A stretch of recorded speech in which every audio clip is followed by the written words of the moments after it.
Welcome to the Awaken on Purpose podcast, where each week you'll receive insight, inspiration, and advice for aligning your mind, body, and spirit to achieve a fulfilled life and live your purpose with me, your host, Jennifer Spohr. You'll also hear from other leaders who share their inspirational stories and wisdom in living fulfilled, on purpose, and making an impact. If you're a mission-driven leader and you're passionate about learning and integrating all the things that empower you to live and lead a fulfilled, purpose-led life, this is the show for you. Hi, everyone. I'm really excited to welcome as a guest to the show today, Gul Sonmez. She is a transformational coach and a healer, and she serves clients from all around the world, forging her path as a six-figure entrepreneur through her unique transformational energy work. In her own words, she is not healing or sending energies to make you feel better for a short period of time. You are walking along this transformational path to initiate profound changes in your inner world. That is right up my alley, and I can't wait to have this conversation. Welcome, Gul. Hello. Thank you. Thank you so much for having me. Yeah, it's my absolute pleasure. I love your energy, and I'm excited to have you here. So tell us more about what inspired you to get into this work. Yeah, I would like to say I'm always inspired by this kind of works, but actually I became quite sick and I was looking for some solutions because I needed to get a little surgery and I was having difficulties. That time I was going to psychologist, nothing was working for me. So at that time, one of my friends, who's also a really, really close friend now, booked a healing session. So I said, okay, you know what? I tried everything. I was quite cold to the idea for me because I was working in corporate in a really good position. So for me, it's a bit foo-foo. I was skeptical. But yeah, my friend booked the session and I said, you know what, let's try. What can I lose? So then I went to the session with this beautiful lady, which became my teacher afterwards. She teach me Reiki. This is how I entered this world. I don't do it now, but it's really nice. It's a really nice entrance. And I remember I went there and her first question is like, your right hand, do you have issues with your dad or with your husband? And that time I was like, how dare you? I have no issues with anyone. How dare you? And it was almost 9 years ago, by the way. This story just goes really back in the time. And then she was like, okay, right side is masculine energy. Your hand is blocked. You need a surgery. Probably you have issue with one of them. So let's face it. And this is how I started. I resisted a lot in the beginning, to be honest. First 5 years, I was just working on myself. I just wanted to learn all the modalities to transform my own life for self-healing. And I changed my life completely from A to Z. I changed the country that I live. I changed the company that I work. I get divorced. So I manifested a soulmate. So I changed everything in my life and I was quite happy. I had no intention to work with people. But one of my friend's son get a brain tumor surgery and he was my first healing session. And I started from there. So one thing another, and it built up. I love that.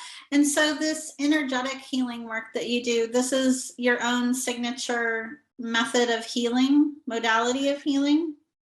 Yeah, actually, so I'm obsessed with self-healing and I love to work on myself this is my obsession, on my own issues, on my own struggles. And I see on some techniques, I see profound changes, which really help me to manifest a partner, to manifest a job, all these kind of things. Along the way, I learned a lot with the people I work and I manifest a partner who's like, healing, you hear voices? It's a bit weird. Why don't you become a coach? And I was like, okay, let me become a coach.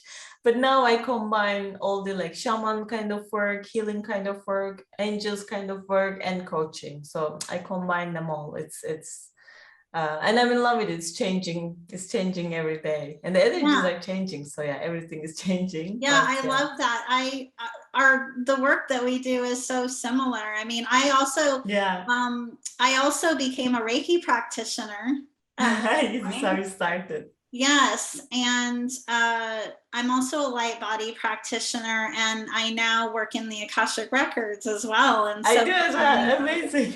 Yeah, I love that because there really is a mind, body, spirit connection. And I'm glad we're talking about this because so many of us, right, have this societal imprinting around that in order to get something done, we need to seek, like a physical or external solution when we're actually very powerful creators. I mean, there's always a time to reach out for support from a healer or a coach, right? As we know, but we're very powerful in our own right. Yeah, and actually, I don't know you please let me know. In my own story, like when the things hit you, they hit you at night. They hit you when you're alone. They hit you when you're under circumstances where you need to pull yourself together. So they don't hit you when you're going to a healing session. So I think the most important thing is you need to learn this mind body soul connection, because in the end it's life, there will be always things. When it happens, how you take yourself back to alignment, how you take yourself back to this game of life, and you transform from it, so it's really important to understand and say mind body soul, because in the end it's life, there will be always something. So yes, you can work with people, but there's only one way. Yeah, absolutely. What would be your advice for someone who's maybe more at the earlier part of their path in terms of just starting to explore what it means to be aligned? So my biggest advice, I can say it because this is how I did it. For 5 years, I was heavily working on myself. I just learned one thing on this journey. When you do the internal shifts, external always align with it. Sometimes we spend so much time focusing on the external, but everything is internal. So after my divorce, for example, I didn't date with anyone for a long time. I couldn't find love. I thought something was wrong with me or something was wrong with them. But when I just really, really work on the heart healing, trying to understand why my lessons are coming from this angle, what is wrong with this chakra? When I really, really just work on this, then my reality shifted.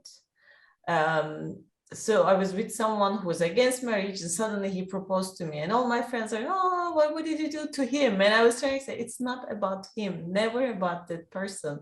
Right. He could either align with me, or he could maybe not align with me and leave me. Two ways. We don't know what is right. They know, but there's only one way. Working with this internal issues, like I think just we calculated with one of my clients, 80% of my clients changed their jobs. We never work on their career. It's always when you do the internal, external has to like one way or another. And when you started awakening, you struggle because you don't want to hear the calling. You want to just, no, I want to do it the old way. But something within you wants to do it the new way. Yeah. So my biggest struggle is when I'm hearing the messages, but when I'm not doing them, then I started to manifest physical symptoms. Out of nowhere, I have meniscus. So now I know my meniscus. It only comes back when I'm not ready to move. I have the pain again. But then when I understand, it goes. So it's all about the inner work. And when you start, by heart, because everybody can channel or hear or have intuition. But when you don't follow this, you just create more chaos in your life. So the sooner the better, in my experience. Yeah, no, that's been my experience as well. Something that I find a lot in people who are awakening or who are earlier on in their path is that there's this intense desire to learn, which I experienced as well. But I found that you can also get stuck. Well, I call it getting stuck in a state of becoming, right? Because you're taking in all of this, learning all this stuff, taking in all this information, but not necessarily anchoring that into physical action. And it's so important for us to ground into our bodies. Because only you can understand if a healing. Nobody is healing nobody. If there is such a story, we would really know it. There will be a couple of Jesus around the world. We would hear it, we would know it. Right. What happens is people like healers, coaches, intuitors, whatever you call them, they're helping you to walk on your path, but only you do the walk. Nobody does it for you. So I think the most profound way is to start taking the little actions. I remember because when I started, I was like, you need to be attuned to the angel energy. And I was like, okay, I need to be attuned to the angel energy because this is what they say. But, you know, after I start working with them, the angels, they're like, it's a free resource. It's there for everyone. And I start saying, oh, my clients, you don't need to be attuned to anything. Just start asking today and you will see. You will only believe, because in the end, we're in the mind in this modern world, when you see the result. And when you see the result, you're like, okay, it's happening. I'm going to ask for more. I'm going to ask for more. I'm going to ask for more. More is sometimes sport, sometimes ease, sometimes internet connection that it works flawlessly. But you can ask anything. And yeah, I totally agree with you. Sometimes we're getting to, you need to learn a bit more. But when you practice, you actually get in more. And I don't know how was it for you, but for me, first I start feeling things, then I start seeing things, and then I start hearing. Mm-hmm. So it didn't grow overnight. It's just the more you practice, I think your intuition opens up, and you can channel more and you can handle more. The only way is just to do it with the actions.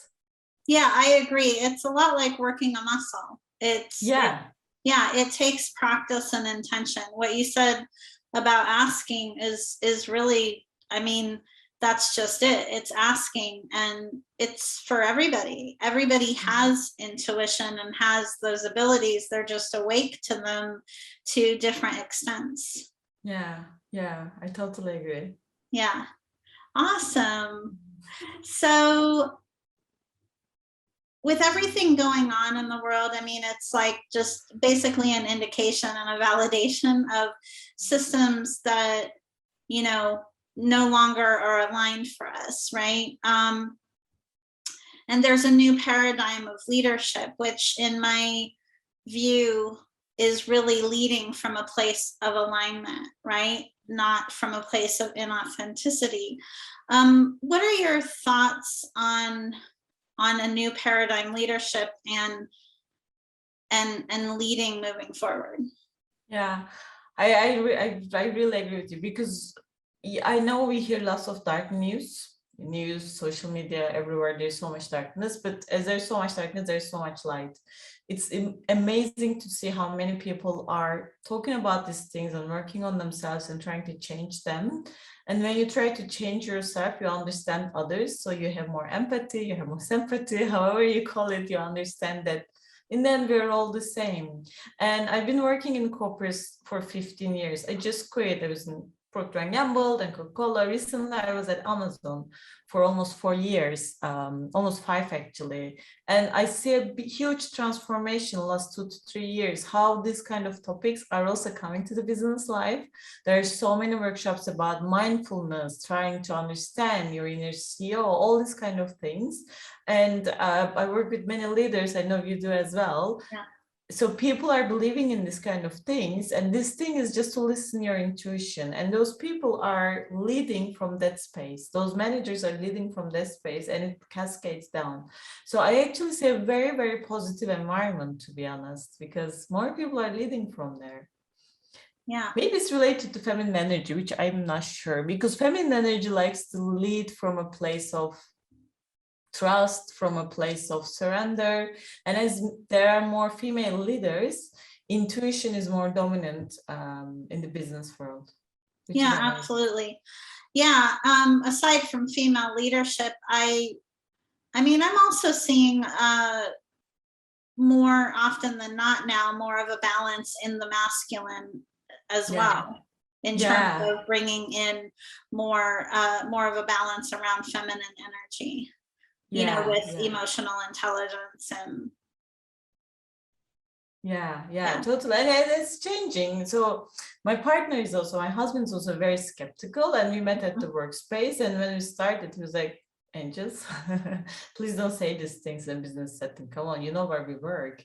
And I was like, but they're real, they're there to help us. But now I see even he's changing, you know, even the most skeptical scientific minds are, okay, how it's connected to its science. And thanks to, there's so many great doctors that are writing about the relationship of mind, body, and soul connection. And now there's so much research which you can read, and you can understand some diseases are just, they're not there anymore, just when you follow the steps of mind, body, and soul. So I think we're in a very good era, actually.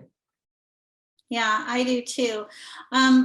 There are some people that express their concerns around how the external climate currently looks, but I feel like it's very similar to what happens on our individual journeys of, spiritual and personal development. It's kind of like things have to come apart in order to come together. Yeah.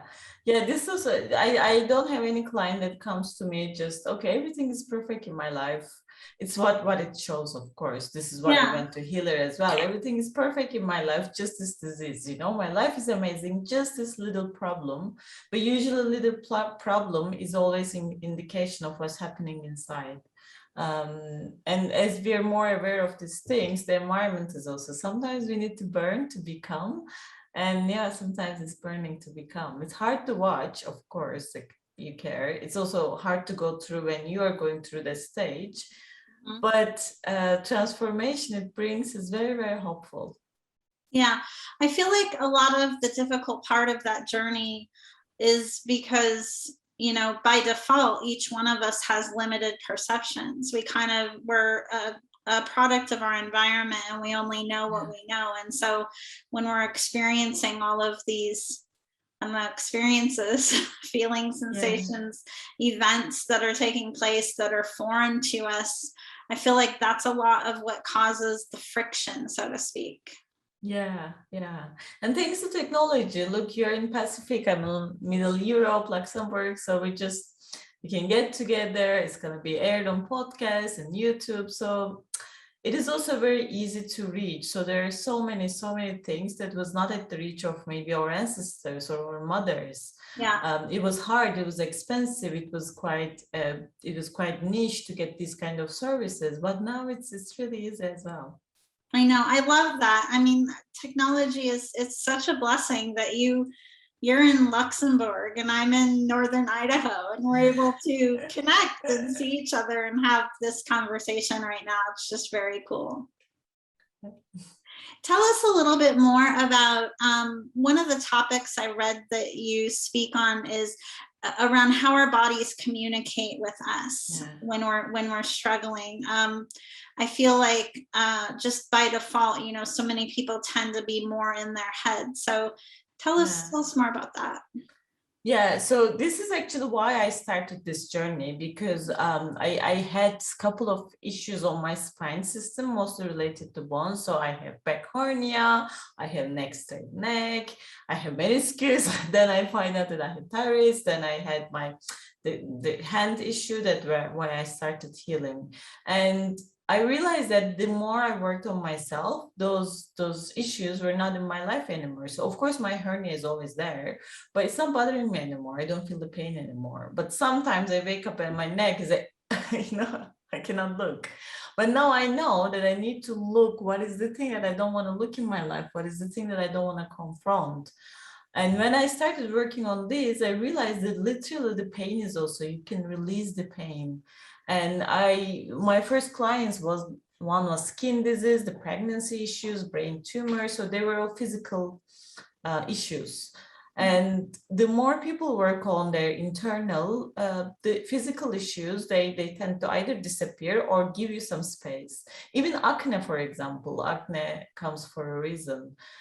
So I'm really, really in love with how our body communicates with us, because it actually starts with the signals. So it doesn't immediately take you down. I remember, like, I always have a sore throat, all these kind of issues before I had my thyroid. So it doesn't immediately hit you. It sends you the signal first. But when you don't take the message, then it hits you. Yeah, I believe that too, most definitely. In closing, what else is there anything else I should ask that you're feeling guided to bring forward? Yeah, when you say you're feeling guided, let me tune in. And yeah, I can just say one thing. So I hear a lot that, especially with people who are in corporates, who are or with people who are working, so they're never lazy at their jobs. So when your manager comes and asks for a report, you don't say, let me procrastinate it for today and do it tomorrow. You always do. Or if you're a mother, you never, you always have time for your kids or for your family. But when it comes to self-healing, self-transformation, people usually say, they always procrastinate. And they usually say two main things. One is I don't have time, or I'm lazy. And with everyone I work, I didn't see anyone who's either lazy or who didn't have time. So we usually don't have time for ourselves, or we don't prioritize ourselves. But in this life, we have one mind, body, and soul. It's our body that's going to take us for a longer journey. So we need to start from somewhere. And when you start to awaken, usually the fears hit more than ever. Your inner voice hits you more than ever, and then you tend to procrastinate more. I would just advise anyone, in order to break this cycle of procrastination, because then you feel guilty about it, you need to just start with the fears and understand what is the thing holding from you. Because the good news of the fears, you just face them once, you know them, you name them, you understand them, so that they can let you go. They can let you go, and then you move. I know it's not that easy. Don't get me wrong, because I've been through a divorce. I know how hard it is to change your life. I changed my job, I changed my country. When you're in that stage, you feel lonely, you feel that it's hard, you cry your heart out.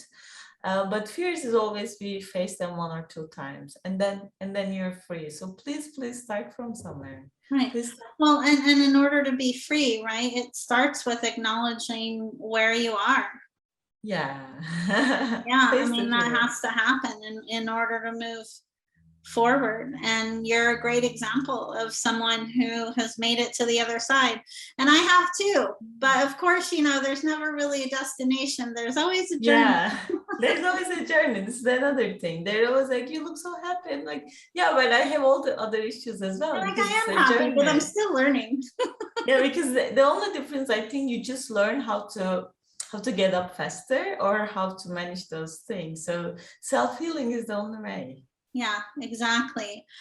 Oh my gosh, what a great conversation. Thank you so much for taking the time to join us today. Thank you. Thank you so much for having me. Thank you for listening to the Awaken on Purpose podcast. Please visit me and subscribe to the podcast on iTunes or at awakenonpurpose.com so you never miss an episode. To learn more about how you can achieve a fulfilled life, live your purpose, and make an impact as a mission-driven leader, visit me at jenniferspore.com